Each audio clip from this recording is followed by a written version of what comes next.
ímpios é o primeiro passo para deter-se no caminho dos pecadores e sentar-se na roda dos escarnecedores.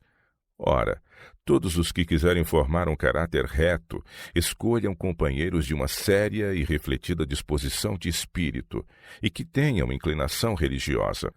Os que fizeram as contas e desejam construir para a eternidade devem pôr bom material nessa construção. Se aceitam vigas apodrecidas, se contentam com as deficiências do caráter, o edifício está condenado à ruína. Cuidem todos na maneira por que edificam. A tempestade da tentação se abaterá sobre a casa, e a menos que ela esteja firme e fielmente construída, não resistirá à prova. O bom nome é mais precioso do que o ouro. Há da parte dos jovens a tendência de se associarem com outros de espírito e moral inferiores. Que satisfação real pode uma pessoa jovem esperar da voluntária ligação com outras de baixa norma nas ideias, nos sentimentos e na conduta? Alguns têm gostos corrompidos e hábitos depravados, e todos quantos buscam tais companheiros seguir-lhes-ão o exemplo. Vivemos em tempos de perigos, de molde a fazer temer o coração de todos. Vemos o espírito de muitos errando pelo labirinto do ceticismo. As causas são ignorância, orgulho, um caráter defeituoso. Dura é para o coração do homem caído a lição da humildade.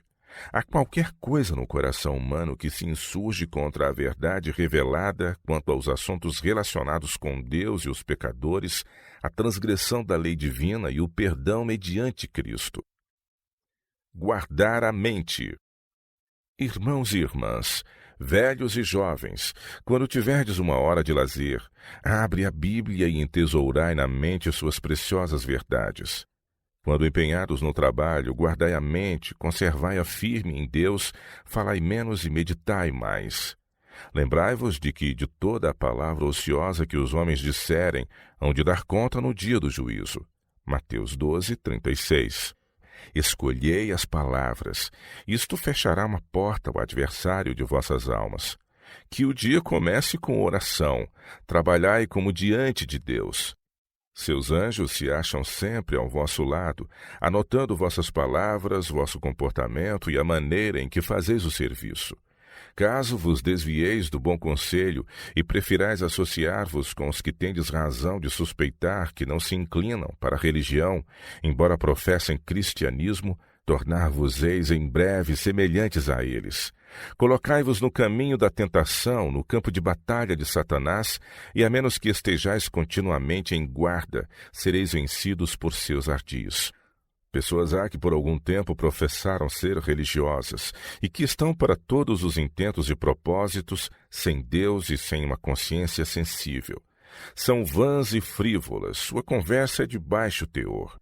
O namoro e o casamento lhes ocupam o espírito com exclusão dos pensamentos mais elevados e nobres. As companhias decidem nosso destino.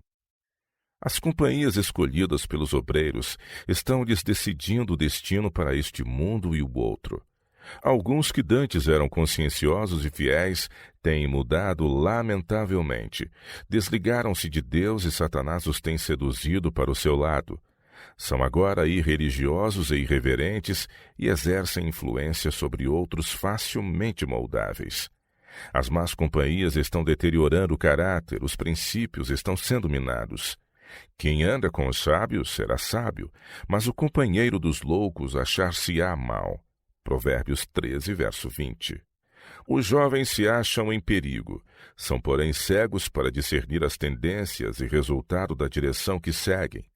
Muitos deles empenham-se em flertes, parecem absorvidos. Nada há de nobre, digno ou sagrado nessas amizades. Como são suscitadas por Satanás, a influência delas é de molde a agradar-lhe a ele. As advertências dadas a essas pessoas caem em ouvidos moucos, são obstinadas, voluntariosas, desafiantes. Acham que a advertência, o conselho ou a reprovação não se aplicam a eles. Não se preocupam absolutamente com o rumo que estão seguindo. Estão-se continuamente separando da luz e do amor de Deus. perdem todo o discernimento das coisas sagradas e eternas e, conquanto observem uma seca forma de deveres cristãos, não põem o coração nesses exercícios religiosos. Inteiramente tarde hão de essas almas iludidas compreender que estreita é a porta e apertado o caminho que leva à vida, e poucos há que a encontrem. Mateus 7,14. Acham-se registradas as palavras, as ações, os motivos. Quão pouco, porém, compreendem essas cabeças leves, superficiais e esses corações duros, que um anjo de Deus está escrevendo a maneira em que são empregados seus preciosos momentos. Deus trará à luz toda a palavra e toda a ação. Ele está em toda parte. Embora invisíveis, seus mensageiros visitam-nos na sala de trabalho, no quarto de dormir. As obras ocultas das trevas serão trazidas à luz. Revelados serão os pensamentos, os intentos e desígnios do coração. Todas as coisas se acham claras e patentes aos olhos daquele com quem temos de tratar. Tornar nossa obra enobrecedora.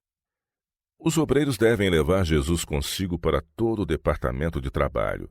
Seja o que for que seja feito, deve ser executado com uma exatidão e esmero que resista à inspeção. O coração deve estar na obra. A fidelidade é tão essencial nos deveres comuns da vida, como nesses que envolvem maior responsabilidade. Talvez alguns concebam a ideia de que seu trabalho não é enobrecedor. Ele, porém, será justamente aquilo que o quiserem tornar. Unicamente eles podem rebaixar ou elevar sua ocupação. Quiséramos que todo zangão fosse compelido a labutar para ganhar o pão de cada dia, pois o trabalho é uma bênção, não uma maldição. O labor diligente guardar-nos-á de muito laço de Satanás, que ainda encontra alguma maldade para as mãos ociosas.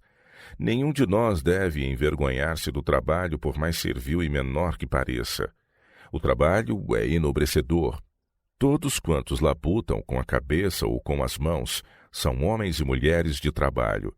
E todos honram tanto sua religião lidando no tanque de lavar roupa ou na pia dos pratos, como o fazem quando vão às reuniões.